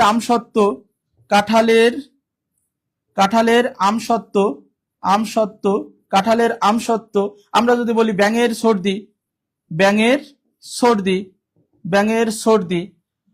সর্দি, এগুলা কিন্তু সবই হচ্ছে অসম্ভব বস্তু হিসেবে কিন্তু ব্যবহার হয়। তামার বিষটা হচ্ছে অর্থের কুপ্রভাব। এখন তাহলে তামার বিষ, আমাদের উত্তর হচ্ছে তামার বিষ, অর্থাৎ অর্থের কুপ্রভাব মানে কি? যখন অর্থ হয় এবং এই অর্থের কারণে যদি চরিত্র বা স্বভাব নষ্ট হয়ে যায়, তাহলে সেটাকে বলা হয় তামার বিষ। অর্থাৎ অর্থের কারণে যখন আমার চরিত্র বা স্বভাব নষ্ট হয়ে যাচ্ছে, তখন সেই অর্থটাই আমার তামার বিষে পরিণত হয়, অর্থাৎ আমার কাছে তামার বিষের মতো মনে হয়, সেটাকে বলা হচ্ছে অর্থের কুপ্রভাব। অর্থাৎ অর্থ তখন আর অর্থ থাকে না, তখন সেটা বিষে পরিণত হয়ে যায়, সেটাকে বলা হচ্ছে অর্থের কুপ্রভাব। তাহলে আমরা এখানে উত্তর দেখতে পাচ্ছি তামার বিষ শব্দের অর্থ। আসমা উত্তর দিচ্ছেন তামার বিষের অর্থ হচ্ছে অর্থের কুপ্রভাব। আচ্ছা, তাসের ঘর ক্ষণস্থায়ী বস্তু, কুলকাঠের আগুন, তীব্র জ্বালা, থ্যাংক ইউ। রাবণের চিতা, থ্যাংক ইউ। ব্যাঙের সর্দি, অসম্ভব বস্তু, রেজন উত্তর দিচ্ছেন, থ্যাংক ইউ। আপনারা কমেন্টস করেন এবং বেশি বেশি কমেন্টস করেন এবং শেয়ার করেন। আমরা পরের প্রশ্নে যাচ্ছি, যেহেতু এগুলো আমাদের মুখস্থ বিষয় অনেকটা। আচ্ছা, এবার আমরা আসছি একটি অপূর্ণ বাক্যের শেষে অন্য বাক্যের অবতারণা করতে কি চিহ্ন বসে? একটি অপূর্ণ বাক্যের শেষে অন্য বাক্যের অবতারণা করতে কোন চিহ্ন বসে? একটি অপূর্ণ বাক্যের শেষে অন্য বাক্যের অবতারণা করতে, আমি একটু কমেন্টসে দেখতে চাই। এটা কিন্তু আমাদের বিরাম চিহ্ন থেকে প্রশ্ন আসছে। কোন চিহ্ন বসে? তার মানে বিরাম চিহ্ন থেকে প্রশ্ন আসছে, তার মানে আমাদের সমাজসেবা অধিদপ্তরে কিন্তু এটাও একটা গুরুত্বপূর্ণ টপিকস, যে এখানে বিরাম চিহ্ন থেকে প্রশ্ন আসবে। তো আমরা একটু দেখি যে ড্যাশ সাধারণত কোন জায়গায় ব্যবহার হয়। ড্যাশ আমরা জানি যে উদাহরণ দেওয়ার ক্ষেত্রে ড্যাশ এবং হাইফেন, তো এই দুইটার মধ্যে কিন্তু পার্থক্য আছে। আমরা জানি ড্যাশ ব্যবহার হয় উদাহরণ এবং ব্যাখ্যা দেওয়ার ক্ষেত্রে, কিন্তু ড্যাশ ব্যবহার হয় উদাহরণ এবং ব্যাখ্যা দেওয়ার ক্ষেত্রে ড্যাশ ব্যবহার হয়। যেমন আমি যদি একটা বাক্য দিয়ে যদি একটু দেখাতে চাই, যেমন আমি যদি বলি যে সবচেয়ে সুস্বাদু ফল, আমি এবার একটু উদাহরণ হাইফেন দিয়ে, আমি কোনো কোলন বা অন্য কোনো চিহ্ন না দিয়ে আমি হাইফেন দিয়ে আমি যদি দুই একটা উদাহরণ দিই, যেমন আম, কাঁঠাল, লিচু, আম, কাঁঠাল, লিচু। আমি কিন্তু উদাহরণ দিচ্ছি। আমি একটা মানে আমি একটা কোনো একটা কিছু বোঝাতে যে এরপরে আমি কিছু উদাহরণ দিচ্ছি, এই বোঝানো এবং উদাহরণ এর মাঝে কিন্তু সাধারণত হাইফেন ড্যাশ বসে এবং এর পরেও আবার ড্যাশ বসে। ব্যাখ্যার ক্ষেত্রে কিন্তু ড্যাশ বসে, ব্যাখ্যার ক্ষেত্রে ড্যাশ বসে। যেমন এখানে গ্রীষ্মে, গ্রীষ্মে ফলে, গ্রীষ্মে ফলে বা গ্রীষ্মে জন্মে। তাহলে আমরা এখানে দেখছি যে ড্যাশের ব্যবহার ব্যাখ্যা এবং উদাহরণের আগে সাধারণত ড্যাশ বসে। এছাড়া সাধারণত আমরা দেখি যে বিপরীতধর্মী কোনো বাক্যের ক্ষেত্রে সাধারণত মাঝে ড্যাশ বসে। যেমন তিনি অনেক পরিশ্রম করেছেন কিন্তু ফল পেলেন না, বা কিন্তু সফলতা অর্জন করতে পারলেন না। এই যে তিনি অনেক পরিশ্রম করেছেন আর তিনি সফলতা পেলেন না, এই যে বিপরীতধর্মী কথা, এর মাঝে কিন্তু এই দুইটা বাক্যের মাঝে বা সংযোজকের আগে কিন্তু ড্যাশ বসে। তাহলে ড্যাশের কিন্তু ব্যবহার আছে। আবার আমরা যদি দেখি সেমিকোলন, আমরা জানি যে সেমিকোলন কোথায় বসে। সেমিকোলনের ব্যবহার হচ্ছে, সেমিকোলনের ব্যবহার আমরা জানি যে কমা অপেক্ষা যদি বেশি বিরতির দরকার হয় তাহলে সেমিকোলন বসে। কমা অপেক্ষা বেশি বিরতির দরকার হলে সেমিকোলন বসে। এ বাদে আমাদের কিন্তু আমরা জানি আমাদের তো প্রত্যেকটা বিরাম চিহ্নের একাধিক ব্যবহার আছে, কিন্তু যেগুলো পরীক্ষায় আসে আর কি, সেরকম যদি আমরা দুই একটা দেখি, যেমন সেমিকোলন ব্যবহার হয় কোথায়? দুইটি স্বাধীন বাক্যের মাঝে যদি কোনো সংযোজক অব্যয় যদি না বসে, দুইটি স্বাধীন বাক্যের মাঝে যদি কোনো সংযোজক অব্যয় ব্যবহার না হয় তাহলে সেই ক্ষেত্রে সেমিকোলন বসতে পারে। যেমন যেমন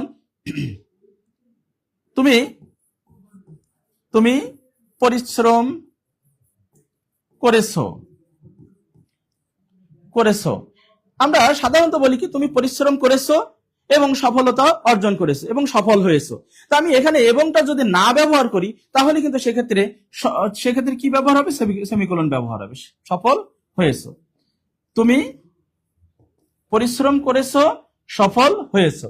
তাহলে এই যে দুইটি স্বাধীন বাক্য, তুমি পরিশ্রম করেছো, তুমি সফল হয়েছো, দুইটি স্বাধীন বাক্যের মাঝে আমি কোনো সংযোজক অব্যয় ব্যবহার করিনি এবং কিন্তু এরকম ধরনের কোনো পদ যদি ব্যবহার না হয় তাহলে সেই ক্ষেত্রে সেমিকোলন ব্যবহার হয়। যেমন পূর্ণচ্ছেদের ব্যবহারটা আমরা সবাই জানি, দাড়ি। পূর্ণচ্ছেদ মানে দাড়ি। আমরা জানি বাক্যের শেষে, বাক্যের সমাপ্তিতে সাধারণত পূর্ণচ্ছেদ ব্যবহার হয়। তাহলে আমরা ড্যাশ, সেমিকোলন, পূর্ণচ্ছেদ এগুলা কিন্তু আমরা উত্তর করছি না, আমরা পাচ্ছি না। তাহলে এখানে অপশন আছে একটাই, সেটা হচ্ছে কোলন। আমরা জানি যে একটি অপূর্ণ বাক্যের শেষে অন্য বাক্যের অবতারণা করলে সেক্ষেত্রে কোলন ব্যবহার হয়। আমি যদি একটা উদাহরণ দিয়ে বলি, যেমন আজ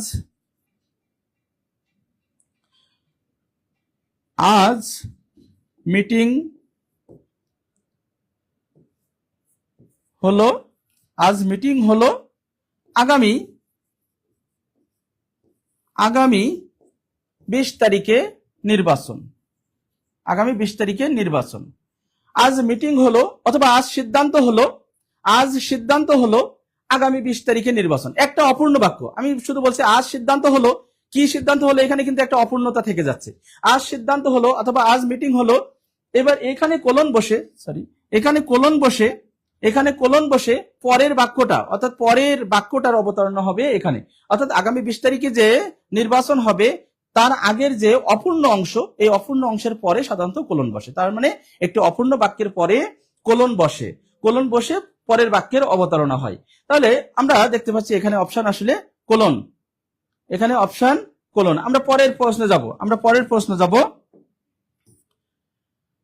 আমরা পরের প্রশ্ন দেখছি যে অন্ধবধূ কবিতায় কোন পাখির চেঁচিয়ে সারা হওয়ার কথা উল্লেখ আছে? অন্ধবধূ কবিতায় কোন পাখির চেঁচিয়ে সারা হওয়ার কথা উল্লেখ আছে? অন্ধবধূ কবিতায় সাধারণত দুইটি পাখির কথা উল্লেখ আছে। একটা হচ্ছে চোখ গোল আর একটা হচ্ছে কোকিল। দুইটি পাখির কথা বলা হচ্ছে অন্ধবধূ কবিতায়। আমরা যদি জানি যে অন্ধবধূ একটি বিখ্যাত কবিতা, আমাদের বর্তমানে নবম দশম শ্রেণীর বই আছে অন্ধবধূ বিখ্যাত কবিতা, এবং এটা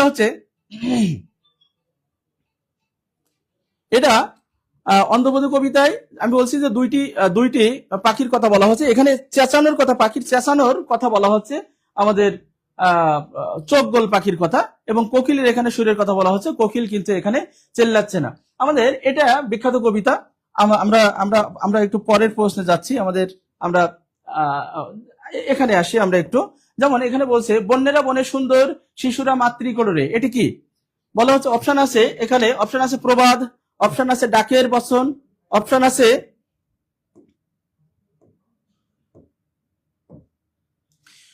আছে খনার বচন এবং অপশন আছে ছড়াংশ। অপশন আছে ছড়াংশ। বন্যেরা বনে সুন্দর, শিশুরা মাতৃ কোটরে। আমি একটু কমেন্টস দেখতে চাই। এখানে অপশন আছে প্রবাদ, ডাকের বচন, খনার বচন এবং ছড়াংশ। বন্যেরা বনে সুন্দর, শিশুরা মাতৃ কোটরে আসলে এই বাক্যটি ব্যবহার হয়েছে কোথায়? এই বাক্যটি ব্যবহার হয়েছে, আমাদের সবার জানা আছে যে পালামৌ, বাংলা সাহিত্যে পালামৌ বলে আমাদের একটা ভ্রমণ গ্রন্থ আছে। ভ্রমণ গ্রন্থ, পালামৌ বলে একটি ভ্রমণ গ্রন্থ। ভ্রমণ গ্রন্থ কার যেন লেখা? পালামৌটা ভ্রমণ গ্রন্থ। পালামৌটা কার লেখা? পালামৌটা লেখা হচ্ছে সঞ্জীব চন্দ্র চট্টোপাধ্যায়। সঞ্জীব চন্দ্র চট্টোপাধ্যায় বঙ্কিমচন্দ্র চট্টোপাধ্যায়ের ভাই। বঙ্কিমচন্দ্র চট্টোপাধ্যায়ের ভাই সঞ্জীব চন্দ্র চট্টোপাধ্যায়। সঞ্জীব চন্দ্র চট্টোপাধ্যায়ের পালামৌ যে ভ্রমণ কাহিনী, সেখানে তিনি বন্যেরা বনে সুন্দর, শিশুরা মাতৃকোটরে এই বাক্যটি ব্যবহার করছেন। এই বাক্যটি আসলে প্রবাদ বাক্য। এই বাক্যটি প্রবাদ বাক্য। আমরা জানি প্রবাদ প্রবচন আসলে কোন মনীষীর কথা যদি, সেটা যদি কোন মনীষীর কোন উক্তি, অর্থাৎ কবিতার অথবা কোন গ্রন্থের কোন উক্তি যদি সেটা জনপ্রিয় হয় এবং প্রচলিত হয়ে যায়, তাহলে সেটাকে সাধারণত প্রবাদ প্রবচন হিসেবে স্বীকৃতি দেওয়া হয়, প্রবাদ প্রবচন বলা হয়। তো আমরা ঠিক এটাকে আমরা বলছি বন্যেরা বনে সুন্দর, শিশুরা মাতৃ কোটরে। একই সাথে আমরা যদি আরো দুই একটা অপশন দেখি, যেমন ডাকের বচন। ডাকের বচন আসলে কোনগুলো? ডাকের বচন আমরা জানি, ডাকের বচন বৌদ্ধ ধর্মের বা বৌদ্ধ সমাজে তৈরি যে বাক্যগুলো, সেগুলোকে আমরা বলি ডাকের বচন। যে বচনগুলো বৌদ্ধ সমাজ থেকে উৎপত্তি, সেই বচনগুলোকে আমরা বলি ডাকের বচন।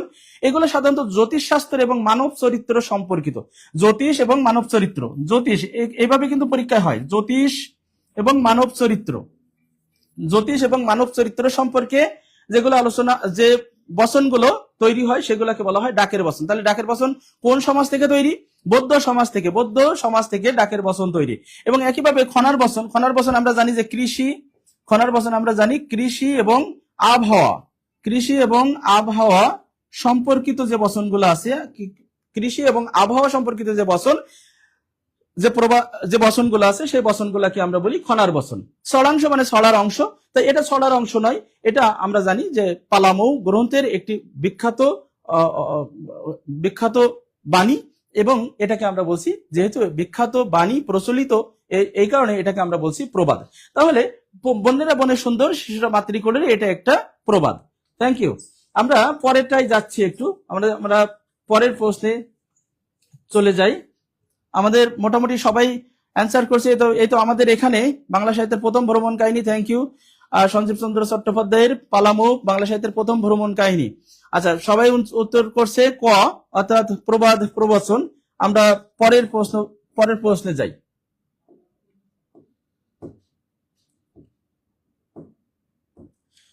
পরের প্রশ্নটা আমরা একটু দেখি। পরের প্রশ্ন আছে, কাজী নজরুল ইসলামের প্রথম কাব্যগ্রন্থের নাম কি?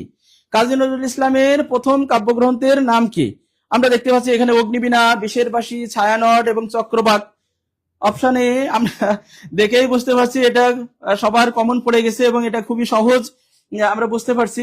আমরা যদি একটু, যেহেতু প্রথম কাব্যগ্রন্থ, আমরা যদি একটু সাল উল্লেখ করি, তাহলে হয়তো আমাদের জন্য মনে হয় সহজ হয়ে যাবে। আমরা জানি যে অগ্নিবীণা কাব্য 1922 সালে প্রকাশিত হয়। বিষের বাসী 1924 সালে প্রকাশিত হয়। বিষের বাসী 1924। ছায়ানট আমরা জানি যে 1925 সালে প্রকাশিত হয়। ছায়ানট আমরা জানি যে চক্রবাক 1929 সালে প্রকাশিত হয়। 1929 সালে প্রকাশিত হয়। তার মানে আমাদের মনে হয় আর দরকার নাই, আমরা বুঝতেই পারছি যে কাজী নজরুল ইসলামের প্রথম কাব্যগ্রন্থ কোনটি। অপশন অনুযায়ী আমরা দেখতে পাচ্ছি 1922 সালে, এবং আসলে মানে 1922, এবং এটাই হচ্ছে আমাদের উত্তর। অগ্নিবীণা কাব্যই হচ্ছে কাজী নজরুল ইসলামের প্রথম কাব্যগ্রন্থ।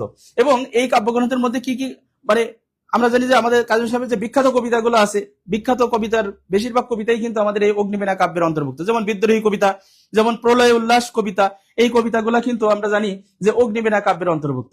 বিষের বাসী কাজী নজরুল ইসলামের নিষিদ্ধ গ্রন্থের একটি। আমরা জানি যে কাজী নজরুল ইসলামের 5টি গ্রন্থ নিষিদ্ধ হয়। সেই 5টি গ্রন্থের একটি গ্রন্থ কিন্তু বিষের বাসী গ্রন্থ। আমরা জানি যে ছায়ানট কাজী নজরুল ইসলামের প্রেম এবং বিরহের কাব্য। আমরা জানি যে এই দুইটা কাব্যের বিষয়বস্তু একই, প্রেম এবং বিরহের কাব্য হচ্ছে ছায়ানট এবং চক্রবাক। তো যাই হোক, আমাদের প্রশ্ন যেটা ছিল কাজী নজরুল ইসলামের প্রথম কাব্যগ্রন্থ কোনটি, আমরা সাল অনুযায়ী দেখছি যে কাজী নজরুল ইসলামের প্রথম কাব্যগ্রন্থ হচ্ছে অগ্নিবীণা কাব্য। আমরা আমাদের এখানে যারা কমেন্টস করছে আমরা দেখতে পাচ্ছি সবাই উত্তর করছে, হ্যাঁ সালও উল্লেখ করে দিচ্ছে, যেমন সেতু সরকার 1922 সাল উল্লেখ করছে। আমরা দেখছি যে অগ্নিবীণা 15 ক ক ক এ এ এইভাবে উত্তর করছে, অর্থাৎ আমাদের সবার উত্তর আমরা দেখতে পাচ্ছি সঠিক। আমরা চাচ্ছি যে আপনারা একটু শেয়ার করে দেন আমাদের এবং একটু বেশি বেশি কমেন্টস করেন। আমরা পরের প্রশ্নে যাচ্ছি, আমরা পরের প্রশ্ন যাই। আমরা পরের প্রশ্ন, আমাদের প্রশ্ন আছে প্রবাসের দিনগুলি গ্রন্থের রচয়িতাকে। প্রবাসের দিনগুলি গ্রন্থের রচয়িতাকে, প্রবাসের দিনগুলি গ্রন্থের রচয়িতা। প্রবাসের দিনগুলি অপশন আছে সৈয়দ মোস্তফা আলী, সুফিয়া কামাল, জাহানারা ইমাম, মলয় খান। প্রবাসের দিনগুলি হচ্ছে আমাদের একটা স্মৃতিচারণমূলক গ্রন্থ। প্রবাসের দিনগুলি স্মৃতিচারণমূলক গ্রন্থ, স্মৃতি গ্রন্থ, রম্য গ্রন্থ। তো আমরা এখানে অপশন যা পাচ্ছি সেখানে আমরা দেখছি যে সবারই স্মৃতি মূলক গ্রন্থ বা স্মৃতিচারণমূলক গ্রন্থ কিন্তু আছে। তো আমরা জানি যে সৈয়দ মোস্তফা আলীর যে রম্য বা স্মৃতিচারণমূলক গ্রন্থ একাধিক গ্রন্থ আছে। আমরা জানি যে দেশে বিদেশে চাচা কাহিনী, আমরা জানি যে জলে ডাঙায়, আমরা জানি যে স্পেন, এগুলা কার? সৈয়দ মুস্তফা আলীর রম্য এবং স্মৃতিচারণমূলক গ্রন্থ। আমরা জানি দেশে বিদেশে কাবুল ভ্রমণের কাহিনী হচ্ছে দেশে বিদেশে। চাচা কাহিনী হচ্ছে তার একটা বিখ্যাত রম্য রচনা। এবং জলে ডাঙায় আমরা জানি যে এটা হচ্ছে ইতালি এবং জার্মান ভ্রমণের কাহিনী। ইতালি এবং জার্মান ভ্রমণের কাহিনী হচ্ছে জলে ডাঙায়।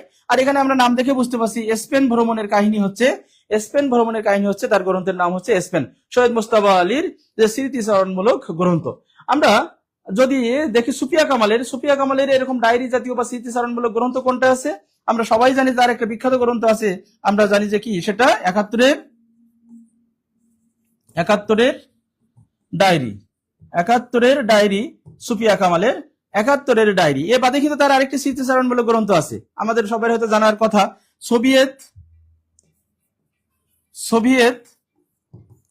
দিনের ডায়েরি। আমরা জানি যে সুফিয়া কামালের স্মৃতিচারণমূলক গ্রন্থ কিন্তু এই দুইটা।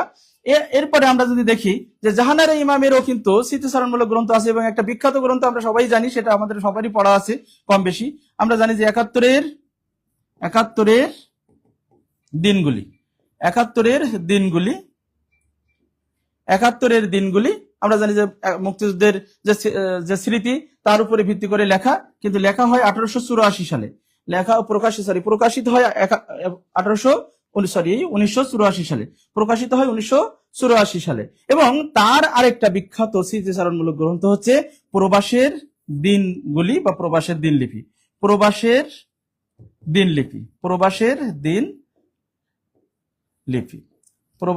তার মূল গ্রন্থটা আসলে প্রবাসের দিনলিপি, এখানে প্রবাসের দিনগুলি হিসেবে আসছে।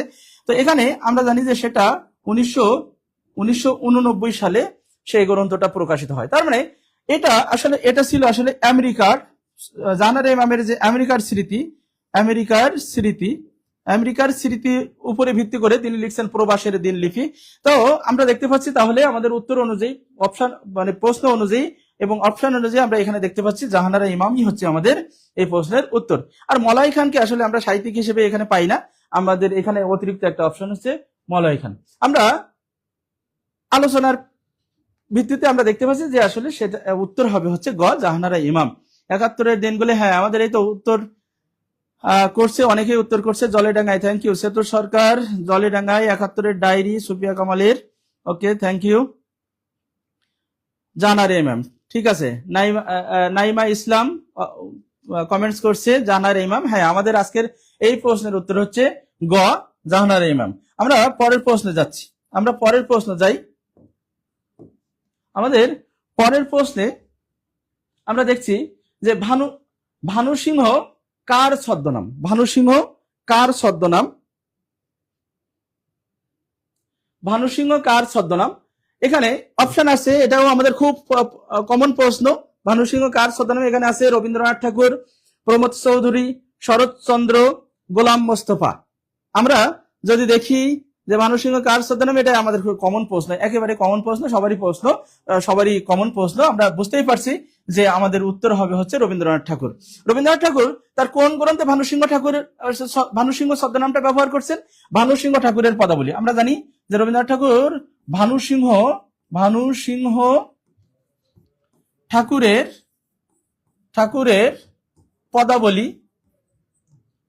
পদাবলী লিখছিলেন। রবীন্দ্রনাথ ঠাকুর ভানু সিংহ ঠাকুরের পদাবলী লিখছিলেন 1884 সালে।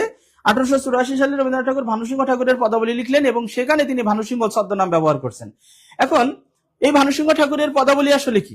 আমরা জানি যে বৈষ্ণব পদাবলী, মধ্যযুগের যে বৈষ্ণব পদাবলী ছিল ব্রজবুলি ভাষায় লেখা, বৈষ্ণব পদাবলী, তার আলোকে ওই মধ্যযুগের যে বিদ্যাপতিকে অনুসরণ করে রবীন্দ্রনাথ ঠাকুর ব্রজবুলি ভাষায় লিখলেন আধুনিক যুগে ভানু সিংহ ঠাকুরের পদাবলী। ব্রজবুলি ভাষায় কিন্তু লিখছেন। আধুনিক যুগে ব্রজবুলি ভাষার ব্যবহার একমাত্র রবীন্দ্রনাথ ঠাকুরই করছেন এবং এখানেই করছেন। কিন্তু আমরা সবাই জানি যে ব্রজবুলি ভাষা কোনটা? ব্রজবুলি ভাষা, এই ভাষা নিয়ে কিন্তু অনেকবার প্রশ্ন আসছে যে ব্রজবুলি ভাষা কি? ব্রজবুলি ভাষা হচ্ছে বাংলা এবং মৈথিলি ভাষার যে মিশ্রণ, সেটাকে আমরা বলি ব্রজবুলি ভাষা। আধুনিক যুগে রবীন্দ্রনাথ ঠাকুর অর্থাৎ 1884 সালে রবীন্দ্রনাথ ঠাকুর ভানু সিংহ ঠাকুরের পদাবলী লিখছেন এবং সেখানে ব্রজবুলি ভাষা তিনি ব্যবহার করছেন। এটা আসলে বৈষ্ণব পদাবলী, মধ্যযুগের যে বৈষ্ণব পদাবলী, সেই বৈষ্ণব পদাবলীর উপরে আকৃষ্ট হয়ে রবীন্দ্রনাথ ঠাকুর আধুনিক যুগে বৈষ্ণব পদাবলী লিখছেন। এখানেই তিনি মূলত ভানু সিংহ ঠাকুরের পদাবলীটা ছদ্মনামটা তিনি ব্যবহার করেন। প্রমথ চৌধুরীর ছদ্মনাম কি? আমরা সবাই যদি একটু জেনে নিই, প্রমথ চৌধুরীর ছদ্মনাম কি? প্রমথ চৌধুরীর ছদ্মনাম আমরা সবাই জানি কি, সেটা বীরবল। প্রমথ চৌধুরীর ছদ্মনাম হচ্ছে বীরবল। তিনি বীরবল ছদ্মনামটা ব্যবহার করছেন কোথায়? তিনি বীরবল ছদ্মনাম একটা নির্দিষ্ট জায়গায় ব্যবহার করেনি। তিনি বীরবল ছদ্মনাম, আমরা জানি যে প্রমথ চৌধুরীর বিখ্যাত পত্রিকা সবুজ পত্র কত সালে প্রকাশিত হয় যেন? সবুজ পত্র 1914 সালে। 1914 সালে যে সবুজ পত্র পত্রিকা বের করছেন, এই পত্রিকায় প্রমথ চৌধুরী যে প্রবন্ধগুলো লিখছেন, সেখানে তিনি মূলত এই ছদ্মনামটা ব্যবহার করছেন, বীরবল ছদ্মনাম। এরকম যদি দুই একটা গ্রন্থ আমরা যদি দেখি, তার যেমন বীরবলের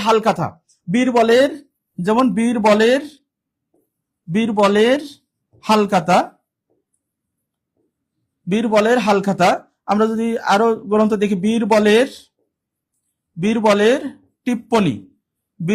টিপ্পনী, আমরা দেখছি যে এখানে এরকম ধরনের লেখালেখিগুলোই কিন্তু তিনি সবুজ পত্র পত্রিকায় লিখছেন এবং সেখানে তিনি বীরবল ছদ্মনামটি ব্যবহার করছেন। এই কারণে তিনি মূলত এই সকল লেখালেখির ভিতরে একটা ভাষার একটা পরিবর্তন নিয়ে আসেন, চলিত ভাষার ভিতরে একটা সৌন্দর্য নিয়ে আসেন। এই কারণে তার ভাষাটাকে আলাদাভাবে বলা হয় বীরবলি ঢং বা বীরবলি ভাষা। ভাষার বীরবলি ঢং বা বীরবলি ভাষার স্রষ্টাকে, এইভাবে কিন্তু প্রশ্ন হয় এবং সেটাও কিন্তু অপশন অনুযায়ী প্রমথ চৌধুরী উত্তর হয়। অর্থাৎ বীরবলি ভাষার স্রষ্টা প্রমথ চৌধুরী। বীরবল ছদ্মনাম তিনি ব্যবহার করছেন এবং বীরবল ভাষাটাও তিনি সৃষ্টি করছেন। আমরা যদি দেখি, শরৎচন্দ্র চট্টোপাধ্যায়ের ছদ্মনাম ছিল। শরৎচন্দ্র চট্টোপাধ্যায়ের ছদ্মনাম কি? শরৎচন্দ্র চট্টোপাধ্যায়ের একাধিক ছদ্মনাম আছে, তবে বেশিরভাগ আমাদের যেটুকু পরীক্ষায় আসে সেটা কিন্তু আমরা সেখানে পাই কিন্তু অনিলা দেবী। এ বাদে কিন্তু আমরা তার আরো কয়েকটি ছদ্মনাম পাই, যেমন অপরাজিতা দেবী,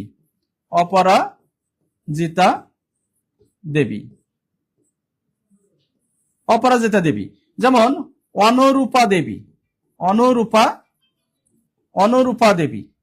যেমন আমরা পাই শ্রীকান্ত শর্মা,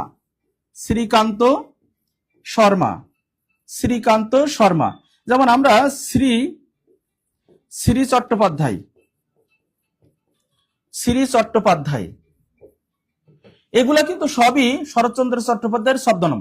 এই ছদ্মনামগুলো কিন্তু শরৎচন্দ্র চট্টোপাধ্যায় ব্যবহার করছেন। তবে যেটা সব থেকে আলোচিত সেটা হচ্ছে অনিলা দেবী ছদ্মনামটা তিনি ব্যবহার করছেন। এবং কোথায় ব্যবহার করছেন? আমরা জানি যে নারীর মূল্য বলে তিনি একটা প্রবন্ধ লিখছেন। নারীর মূল্য প্রবন্ধ, এই নারীর মূল্য প্রবন্ধে মূলত তিনি এই অনিলা দেবী ছদ্মনাম ব্যবহার করছেন। তার মানে ছদ্মনাম শরৎচন্দ্র চট্টোপাধ্যায়ের আছে এবং আমরা জানি যে সেটা হচ্ছে অনিলা দেবী বা একাধিক, কিন্তু অনিলা দেবীটাই আমাদের মনে রাখাটা জরুরি। এরপরে আমরা দেখছি গোলাম মোস্তফা। গোলাম মোস্তফার আসলে কোনো ছদ্মনাম নাই, কিন্তু গোলাম মোস্তফার একটা উপাধি আছে। গোলাম মোস্তফার একটা উপাধি আছে, আমরা সবাই জানি সেটা। গোলাম মোস্তফার উপাধিটা কি? গোলাম মোস্তফার উপাধিটা কি আমরা যদি একটু কমেন্টসে দেখি, কমেন্টস গোলাম মোস্তফার উপাধিটা কি, দুই একজন একটু কমেন্টস করেন, আমরা একটু দেখি। হ্যাঁ, আমি ক্লাসে আছি, তো ফোন দিচ্ছ কেন? এত ফোন দে, আমি ক্লাসে আছি, দেখো। তাহলে আমরা যদি কমেন্টস দেখি, হ্যাঁ আমরা বলছি যে গোলাম মোস্তফার ছদ্মনাম নাই, কিন্তু আমরা জানি গোলাম মোস্তফার একটা কি আছে, উপাধি আছে। সেটা কি? কাব্য সুধাকর। কাব্য সুধাকর, কাব্য সুধাকর হচ্ছে গোলাম মোস্তফার ছদ্মনাম। তাহলে আমরা দেখছি ভানুসিংহ ছদ্মনামটি হচ্ছে রবীন্দ্রনাথ ঠাকুরের। আমরা পরের প্রশ্নে যাচ্ছি, যাই। আমাদের পরের প্রশ্ন হচ্ছে অন্নদামঙ্গল কাব্য কোন যুগের কাব্য? অন্নদামঙ্গল কাব্য কোন যুগের কাব্য? আমরা তার আগে একটু দেখি যে অন্নদামঙ্গল কার লেখা। অন্নদামঙ্গল হচ্ছে ভারতচন্দ্র রায় গুণাকর। ভারতচন্দ্র রায় গুণাকরের লেখা হচ্ছে অন্নদামঙ্গল কাব্য। এখন ভারতচন্দ্র রায় গুণাকর আমরা জানি যে তার জন্ম হচ্ছে 1712, মৃত্যু হচ্ছে 1760, এবং তিনি এই কাব্যটা লিখছেন হচ্ছে 1752 সালে। 1752 সালে তিনি ভারতচন্দ্র রায় গুণাকর তিনি লিখছেন অন্নদামঙ্গল কাব্য। এইবার যদি আমরা বলি যে এটা কোন যুগের কাব্য, তাহলে মনে হয় আমাদের সহজ হয়ে যাবে। আমরা জানি যে আমাদের প্রাচীন যুগের সময়সীমা কত? প্রাচীন যুগের সময়সীমা হচ্ছে, আমরা যদি ডক্টর মোহাম্মদ শহীদুল্লাহর মতামতটা নিই, তাহলে আমরা জানি যে 650 থেকে 1200 প্রাচীন যুগের সময়সীমা। আমাদের মধ্যযুগ 1201 থেকে 1800 মধ্যযুগের সময়সীমা। এ মধ্যযুগের মধ্যে আবার অন্ধকার যুগ আছে 1201 থেকে 1350। 1201 থেকে 1350, এই 150 বছরকে আমরা জানি যে অন্ধকার যুগ।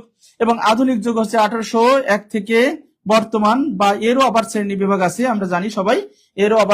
এরও আবার স্তর আছে। আধুনিক যুগের প্রথম পর্ব কোনটা? 1801 থেকে 1860, এবং 1860 থেকে বর্তমানে এটাকে আমরা বলি আধুনিক যুগের দ্বিতীয় স্তর। তাহলে এই তথ্যের উপরে ভিত্তি করে আমরা এখন নির্ণয় করতে পারবো যে এটা আসলে কোন যুগের, অন্নদামঙ্গল কাব্য কোন যুগের। আমরা বুঝতে পারছি সবাই, অন্নদামঙ্গল কাব্য হচ্ছে মধ্যযুগের। এই অন্নদামঙ্গল কাব্যের রচয়িতা ভারতচন্দ্র রায় গুণাকর, মধ্যযুগের শ্রেষ্ঠ কবি। এবং রায় গুণাকর উপাধি, এই রায় গুণাকর তার একটা উপাধি, এবং এই উপাধিটা দিচ্ছেন কে? এই উপাধিটা দিচ্ছেন, এইভাবে প্রশ্ন হয়েছে অনেকবার যে রায় গুণাকর উপাধি, ভারতচন্দ্র রায় গুণাকরকে রায় গুণাকর উপাধি প্রদান করেন কে? আমরা জানি যে নবদ্বীপের রাজা যে কৃষ্ণচন্দ্র, তিনি নবদ্বীপের রাজা কৃষ্ণচন্দ্র, এই কৃষ্ণচন্দ্র রায় গুণাকর উপাধি প্রদান করছেন ভারতচন্দ্রকে। তাহলে আমরা এই সাল তারিখের উপরে ভিত্তি করে আমরা বুঝতে পারছি অন্নদামঙ্গল মধ্যযুগের কবি। আমাদের মধ্যযুগের অনেক আলোচনা আমরা সুযোগ পেলে আবার পরে আলোচনা করব। আমরা একটু পরের প্রশ্নে যাচ্ছি। আমাদের পরের প্রশ্ন অমিত্রাক্ষর ছন্দের প্রবর্তক কে? অমিত্রাক্ষর ছন্দ, আমরা জানি যে অমিত্রাক্ষর ছন্দের আমরা কিন্তু সংজ্ঞা জানি। আমরা জানি যে সকল ছন্দের মাত্রা, প্রতি চরণের মাত্রা নির্দিষ্ট, কিন্তু শেষে কোনো অন্তমিল নাই,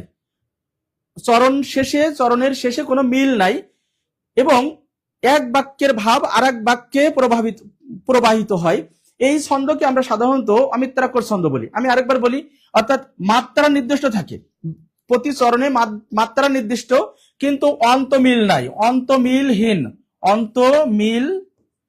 অন্তমিলহীন যে ছন্দ, এবং ভাবের যে যে ভাব, অর্থাৎ এক বাক্যের ভাব আর এক বাক্যে প্রবাহিত হয়, এইটাকে বলা হয় সাধারণত অমিত্রাক্ষর ছন্দ। এখানে যেটা এই অন্তমিল শব্দটি আমার লেখার কারণ হচ্ছে এইটা দিয়েই অনেকবার পরীক্ষায় আসছে যে কোন ছন্দে অন্তমিল থাকে না, অথবা অন্তমিলহীন ছন্দ কোনটি, এইভাবে কিন্তু পরীক্ষা আসছে। অন্তমিলহীন ছন্দই হচ্ছে অমিত্রাক্ষর ছন্দ। তাই অমিত্রাক্ষর ছন্দের প্রবর্তক হচ্ছে, আমরা জানি, এটা আমি কমেন্টসে অলরেডি দেখতে পাচ্ছি, এই যে লিখছেন অন্তমিলহীন।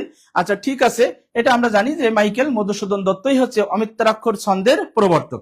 আমরা জানি অমিত্রাক্ষর ছন্দের প্রবর্তক হচ্ছে মাইকেল মধুসূদন দত্ত। তিনি কখন এটা ব্যবহার করছেন? তিনি মাইকেল মধুসূদন দত্ত অমিত্রাক্ষর ছন্দ তার নাটক যে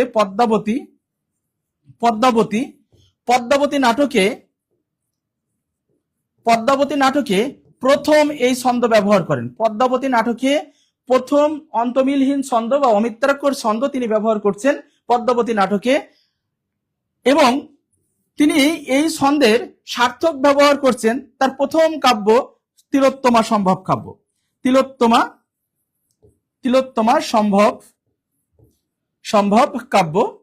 এটাও কিন্তু ওই একই সালে প্রকাশিত, 1860। এটা তার প্রথম প্রকাশিত কাব্য। মাইকেল মধুসূদন দত্তের প্রথম প্রকাশিত কাব্য হচ্ছে তিলোত্তমা সম্ভব কাব্য, এবং এই কাব্যেই তিনি অমিত্রাক্ষর ছন্দের সার্থক ব্যবহার করেন। এখানে কিন্তু দুইটা বিষয় চলে আসলো। একটা হচ্ছে প্রথম কোথায় ব্যবহার করেন? প্রথম ব্যবহার করেন পদ্মাবতী নাটকে। পদ্মাবতী নাটকের আবার পুরাটাই নাই, পদ্মাবতী নাটকের দ্বিতীয় অঙ্কের দ্বিতীয় গর্ভাঙ্ক, অর্থাৎ দ্বিতীয় অঙ্কের দ্বিতীয় দৃশ্যে, পদ্মাবতী নাটকের দ্বিতীয় অঙ্কের দ্বিতীয় দৃশ্যে প্রথম অমিত্রাক্ষর ছন্দের ব্যবহার করছেন, কিন্তু সার্থক ব্যবহার করছেন তিলোত্তমা সম্ভব কাব্যে 1860 সালে। এবং একইভাবে আমরা জানি যে মেঘনাদ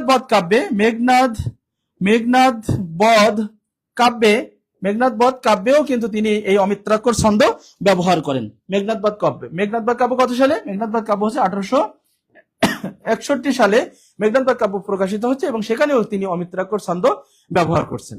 আমরা তাহলে এখানে আমরা পেয়ে যাচ্ছি অমিত্রাক্ষর ছন্দের প্রবর্তক। আমরা সাথে সাথে যদি অপশনগুলো একটু দেখি, এখানে অপশন আছে